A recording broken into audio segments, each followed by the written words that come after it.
গরুর মাংসের কালাভুনা তৈরির সবথেকে সহজ এবং পারফেক্ট একটি রেসিপি শেয়ার করব আজ। এই কালাভুনা তৈরিতে আমি অনেক দামি কোনো মশলা ব্যবহার করব না, খুবই সহজভাবে রেসিপিটি আপনাদের সাথে শেয়ার করব। এর জন্য এখানে 1 কেজি পরিমাণ গরুর মাংস নিয়েছি। আপনারা চাইলে খাসির মাংস দিয়েও একইভাবে এই রান্নাটা করতে পারেন। মাংসের পিসগুলো একটু বড়ই নিয়েছি। এখানে চর্বি ও হাড় সহ মাংস নিয়েছি। এই রান্নায় অবশ্যই চর্বি ও হাড় সহ মাংস নিতে হবে, শুধু সলিড মাংস দিয়ে কালোভুনা রান্না হবে না। আর মাংসের পিসগুলো অবশ্যই একটু বড় সাইজের নিতে হবে। আমি এখানে কিছু আস্ত গরম মশলা নিয়েছি।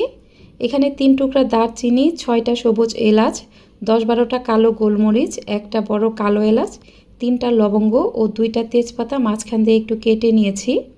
এখানে 1 কেজি মাংসের জন্য দিয়ে দিলাম চা চামচের উঁচু করে 1 চা চামচ পরিমাণ রসুন বাটা। আদা বাটা দিয়ে দিলাম 1 চা চামচ পরিমাণ। হলুদের গুঁড়া দিয়ে দিলাম সমান করে 1 চা চামচ পরিমাণ। মরিচ